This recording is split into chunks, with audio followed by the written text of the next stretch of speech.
这木板里面有3条电线，但是木工没有给人家预留孔位，就把人家电线给封进去了。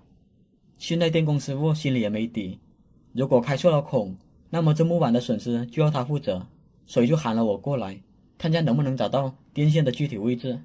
经过一番沟通得知，那边的电线是串联到这个插座上的，所以我打算把这个插座给拆了，尝试从这里找那3条电线。我看看这个有没有电线，没电，没电，没电，这就放心了。你看到他的走到哪的，确实埋线管的，埋下去的，那就把它拆了，接学习仪试一下。好。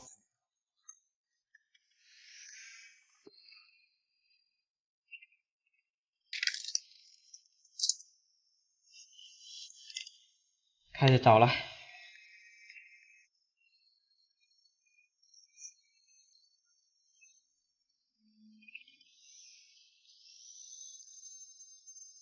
得调一下功率，确实是往管里面走的。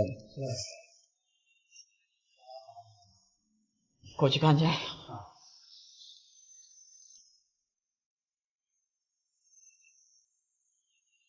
这里，在这里。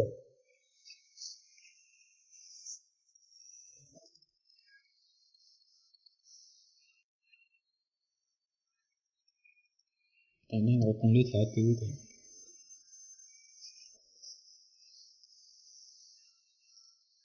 就在这里。哪个位置？好了。这上到顶了。这里是顶。这里已经到顶了。等一下。这边是边缘了。这里还是这里？等下功率大一点。功率大一点。大概在这里。反正只要它线能圈得住就行了。在这个位置。哦，这个位置是吧？对。大概在这了。大概在这个位置。你看其他这边都不响，这边不响，就这里。上面不响，就这里响。OK。一路下去。好，那就是这个位置是没问题了啊。OK。宿舍巡视仪定位到了这里，但毕竟这是巡网线的，巡电线我也没有多大的把握，所以只能从这里开个孔，看看里面有没有电线了。打完这个孔的时候，哪成想里面一片的黑，根本就看不到里面的情况。好在我晃了几下，就隐约的看到了电线，不知道大伙有没有看得到？我换这个角度，大伙应该就可以看得到了。确定位置对了以后，我就把孔开得更大点，这样就可以看到红、蓝、绿3条电线了。而且这孔正好是开到底盒的中间，后面他们只要拿一个强电的插座安装在这里就行了。但是我还是不建议专门用它来寻电线，毕竟是埋在墙里面嘛，对吧？效果可能不太好。寻网线的话就很不错，我这边就示范一下。现在寻线的话，它是直接自动对线了。我这边就寻一下给大伙看，因为我发现很多人不太会用。现在的情况就是出现一片响，哪里都响，我也不知道是哪条。那我们就调侧面这个灵敏度，调到4档。现在就不响了，这里响，这里响，这条不是，这条也不是，这条也不是，这条也不是，这条就行。如果你把档位调大点的话，它会出现一片响；档位调小一点，其他的就不行了。哪条了？这条吗？啊，这条。找到了这条线，我们就验证一下，接上去，看见没有？它现在自动对线了，那么就证明我这条网线打的是对的。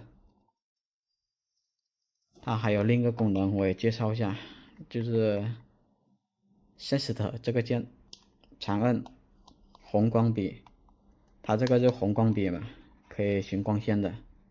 它这里有个帽，被我搞掉了。这款寻线仪我用了大概有半年左右，挺好用的，不过它还是有瑕疵的，就是这个缝隙有点大，但是不影响使用。好了，本期就到这里了。这别墅的网络总是不好用，来了好几个师傅都找不到原因，就委托我上门来排查一下。走吧，我们跟着业主进去看看他们家的网络究竟是什么故障。我先说一下大概情况吧。然后它那个基本上每一层呢，它都是这样上来一个分的那个。我知道普通面板。对，它基本上就普通一个面板到这，然后就每一层就接了一个这个路由。然后现在是什么问题？然后它呢，就是一个是信号其实还好，因为每一层楼它都有一个分的点，然后所以它每层配了一个之后，它信号还 OK， 但是它是不稳定。不稳定。对，它经常会一个是跳屏，然后一个其实我感觉它的速度一直能跑满，但你要说完全跑满也完全跑不了，哎对，但是它差的也太多了。你这边测多少兆？我这很久也没测过，你现在也可以试一下咯。当时业主和我说宽带测速相差实在是太多的时候，我就拿手机给他宽带测了下速。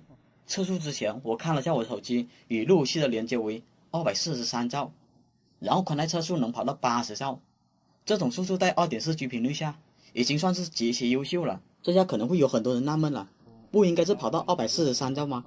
为什么只能跑到80兆，还算是特别优秀的？以后我会专门开一篇来讲这个。那时候我就初步判断它掉线的原因应该不是路由器问题，可能是 WiFi 隔墙导致网络不稳定的。毕竟它这一层只有一个路由器，避免不了隔墙嘛。但这个想法就被业主给否定了。他说虽然我人在 WiFi 面前也会发生这种情况，那这样的话掉线原因应该和隔墙没有什么关系了。至于2楼和3楼，业主说布局都是一样的，索性我就没有上去看了。然后我让业主带我去主路由那边看看什么情况。差不多和我想的一样。我来到了他们主路由这边，看到了这个路由器。说实话，我也挑不上什么毛病，这种属于微小型的企业路由器一种，带动一个家庭网络是绰绰有余了。看似没有毛病的网络布局，但小胡我还是找到了一些细微的故障出来。你这刚才还灭了下。哎，它会有这情况，我不知道是线的问题还是什么。所以当时我是问你，是不是线也有问题？我靠，可能线有问题哦。可以说嘛，所以它确实会有，就是偶尔那么几秒钟嘛，10几秒的一个断网的情况。对，然后你这个还不闪了，你这个还不闪了。当时网线只灭了1.5秒左右，所以很少有人能注意到。我先对一下线，看一下什么情况。于是我就拿寻阵仪来对一下网线。当时我测了那4条网线，其中有一条是完全不亮灯的，另外2条8星都亮，唯独有一条它只亮了1、2、3、6的灯。看来这线的问题很大啊。我先检查了下水龙头，发现水龙头是没有什么问题的。看来这网络断断续续，很可能是它另一头出了什么问题。于是我从1楼开始检查，看看里面的网线是不是虚接了，或者存在断芯的情况。没有发现明显的断芯或者松动的情况，它这个可以。好了，就不管这个了。当面板被拆开后，我检查了下线，是没有破皮的，也没有断芯或者虚接的情况。可能刚才那条灭灯的线并不是1楼的，所以我又去2楼看了一下。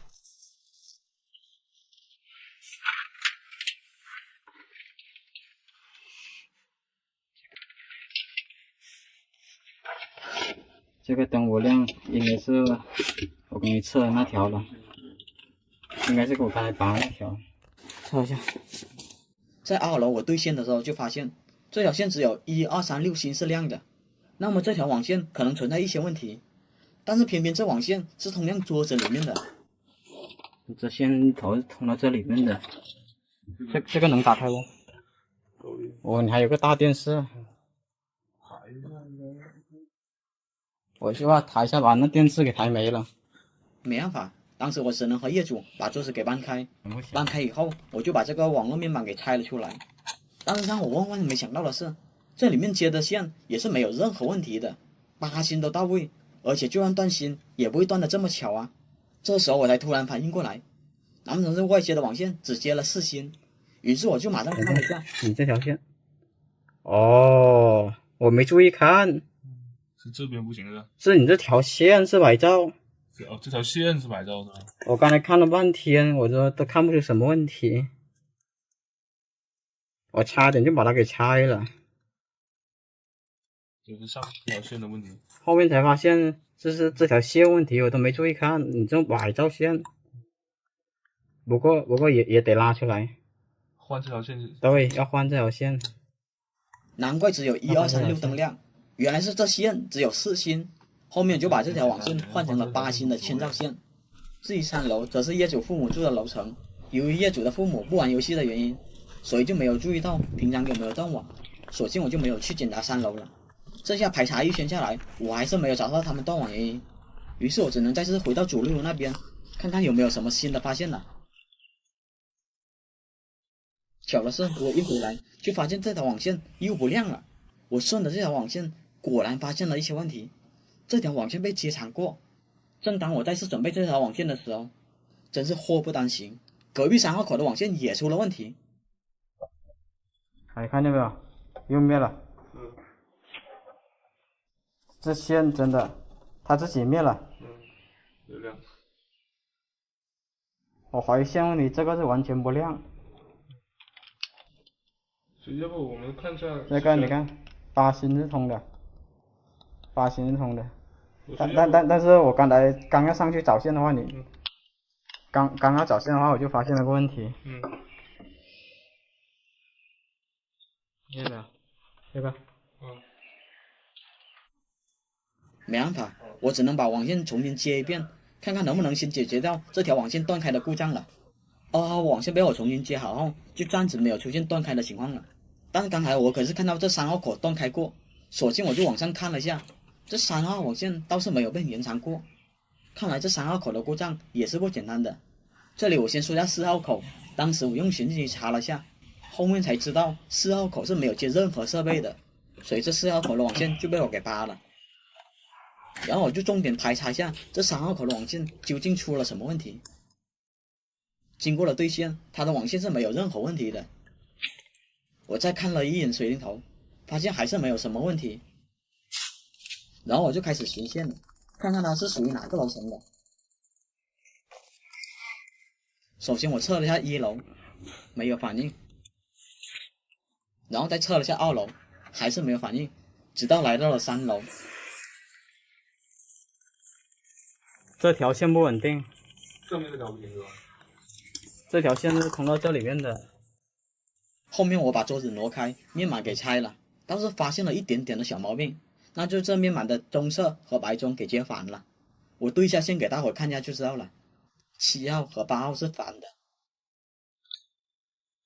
后面我把网线给调换一下，顺序就正常了回来，确定没有什么问题了，我就准备把桌子给挪回去。但是挪回去之前，我发现这个桌子很容易顶到这条线，这样的话就很容易导致网线接触不良。也许3楼断断续续的原因，很可能是这个桌子挤压造成的，所以在推桌子的时候，我就预留了一点位置出来，以免桌子碰到网线。至于1楼嘛，也就是它的5号口全程没有灭过灯，所以我就没有关了。尽管这样，为了以防万一，我最后还是把所有的网线都打了水龙头，再观察了一段时间。当时我确定网线没有断开后，我就回去了。等等，你以为这样就结束了吗？过了一段时间后，我再问了下粉丝，网络还掉线吗？结果粉丝来了一句，2楼还是出现没有网络的情况。没理由啊，跳线我给他换了，网线重新接过了，水晶头也重新打了，就差他这里的网络面板没有换了，居然还掉线。这种情况下，但我就缩小到了网线和这个网络面板身上了。小胡以前听说过网络面板也会出故障，但是没有遇到过，毕竟网络面板出现故障实在是太少见了。于是我第2次过去，把这些年代久远的面板都通通给它换掉，这样的话就彻底堵死了所有可能性。要是还掉线的话，那只能是强烈的网线问题了。至于后续掉不掉线，还得等一段时间才知道。这个后续我会在其他期公布答案。如果你家也出现类似的情况，不妨像我这样一步一步排除，你总是能找到原因的。好了，感谢大伙一路观看。